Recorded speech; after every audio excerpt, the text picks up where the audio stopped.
Hey everyone, welcome back for another deep dive. VR is getting more and more popular, It really is. but have you ever stopped to think about the science behind it? Hmm. What makes those experiences so immersive?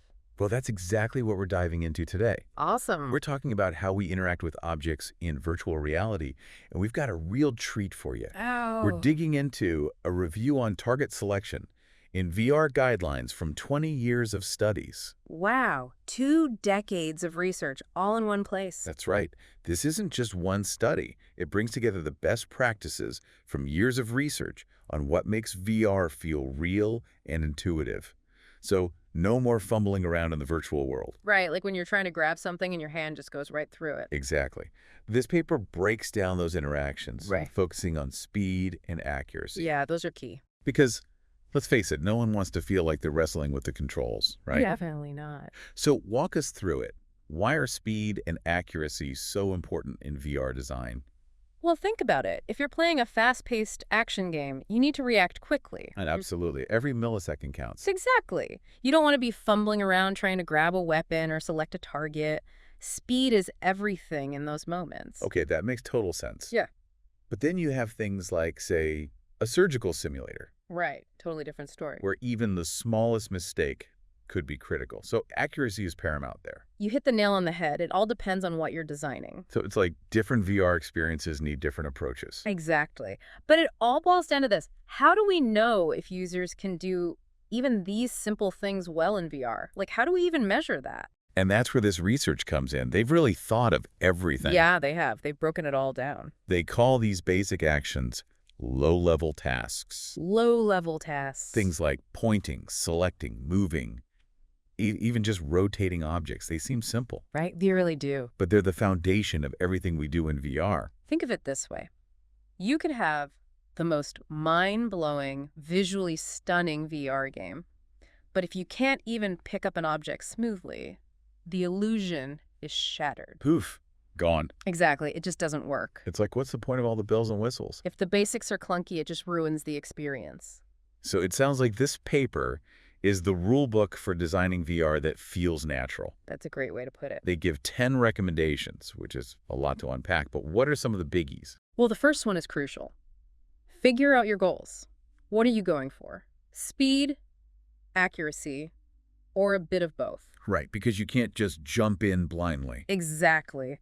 That decision affects everything else you do, kind of like laying the foundation before building a house. You need a blueprint. Exactly. And speaking of blueprints, the paper also talks about how important it is to have solid research methods. So, like making sure your findings actually hold up in the real world. Exactly. You need enough participants, a good mix of skill levels, that sort of thing. No cutting corners. Definitely not. And here's another thing. They say to keep those study designs simple. Why is that? Well, think about it. Too many moving parts, it's like, what are you even measuring? You want to know exactly what's causing the results, right? Makes sense. If it's too complicated, it's impossible to tell what's working. Precisely. Keep it clean, keep it focused. Now, the next few recommendations, they get into the nitty-gritty. Okay, like what? We're talking size, shape, how things move, you name it. The actual objects in the virtual world. You got it. Those details, they really matter, even if we don't consciously realize it. It's about tricking the brain a little, isn't it? That's a great way to put it. Like, how do we make these virtual things feel real? And that's where those little things come in. Exactly. Like, Yeah. if something's too small or moves way too fast, it's going to be a pain to try and grab it. I can imagine. Like trying to catch a fly in VR. Exactly. And that actually leads into recommendation number 7, which is all about variety. Variety. Okay, I'm intrigued. Think about the real world for a second. Things aren't all the same size, are they? And they're not always the same distance away. That's true. I never thought about it like that. We're always adjusting, reaching, moving closer, further away. It's just how we interact with our surroundings, and VR needs to reflect that. It'd be so weird, right? Like trying to function in a world where everything is off. Totally, and that's why this variety thing is so important. VR should feel like the real world, but, virtual. Right. So we've covered size, shape, movement, keeping things interesting. What else is there? Well, this is where it gets even cooler. Recommendation number 8 is all about 3D design. Yes. We're not just talking flat screens anymore. We're talking full-on immersion. How does that change things? It's a whole other ball game. Think about it. On a regular screen, it's just up and down, side to side, right? But VR, You've got depth perception in the mix now. Because suddenly you're dealing with an actual sense of space. Exactly. It's not just about what you see, it's about where you are in relation to it. Ooh, that's trippy. It is. It's like, imagine trying to park a car, right? On a screen, it's easy to judge how far away you are. Yeah, you just look at it. Right. But in VR, your brain has to work differently. You have to rely on depth perception to park that car perfectly. It's like relearning how to see, in a way. That's a great way to put it. And that's what makes this so cool. VR designers, they're not just making games, they're figuring out how our brains work in these crazy new ways. It's like brain science meets technology. Exactly. And it's only getting more advanced. Speaking of advanced, what about those last couple of recommendations? I have a feeling they're getting pretty technical. They do get into the nitty-gritty. It's all about controlling the research environment. The research environment. Yeah, so like let's say you're studying how people use a virtual control panel, right? You don't want the results to be messed up because the lighting in the room was weird or something. Oh, that makes sense. It's about making sure you're really testing what you think you're testing. Yeah, exactly. It's like a science experiment. You got to make sure everything's just right. You don't want any variables messing up the results. Right. Otherwise, it's useless. You got to be precise. So it's all about creating a controlled space to see what's really going on. Exactly. You got it. But this has been so fascinating. I'm learning so much.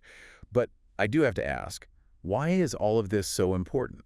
I mean, I get that VR is cool, it's immersive, but what's the bigger picture here? I'm glad you asked. It's all about the future of VR and how we get there. So it's not just about making things look cool. It's about making sure they actually work the way they should. You got it. This paper, it's like setting the standard. Creating guidelines so everyone's on the same page. Exactly. Because right now, everyone's just doing their own thing, you know? It's like, how do we even compare results? How do we know what works best? We need those shared guidelines. That's it. We need that common language to make VR truly great. So we're not just talking about games here, are we? This research, it affects everything. Absolutely. This is about education, healthcare, even things we haven't even imagined yet. It's like we're on the verge of something huge. We are. And the cool thing is, we're already seeing it happening. Like, have you heard of haptic feedback? Haptic feedback. That rings a bell, but refresh my memory. So basically, it's like adding touch to VR. Like, imagine you're wearing these gloves, right? Yeah. And you pick up something in the virtual world, and you actually feel it. Whoa, you're kidding. The weight, the texture, everything. That's wild. So it's not just what you see, it's what you feel, too. Exactly. It's the next level of immersion.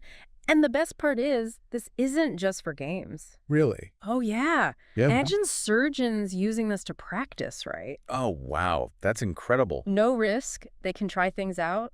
Where? Or think about engineers designing something together, but they're miles apart. So they could actually feel what they're working on, even though they're not in the same room? Exactly. The possibilities are huge. Yeah. And that's why this research is so important, right?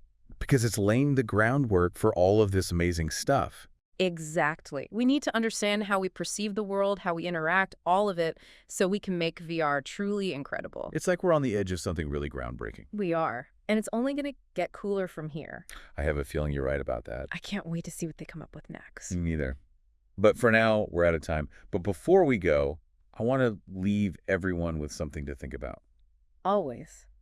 What is it? So we talked about how these guidelines can make VR feel more real, right? Right.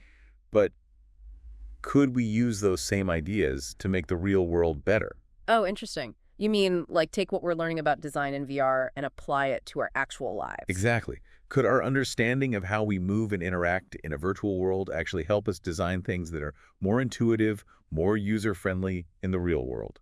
No, that is a question worth exploring. It really is. And on that note, we'll wrap things up. If you want to learn more about this, be sure to check out a review on target selection in VR, Guidelines from 20 Years of Studies. It's a fascinating read. You can find it at revaluation.github.io. Until next time, keep exploring, keep questioning, and most importantly, keep it virtual.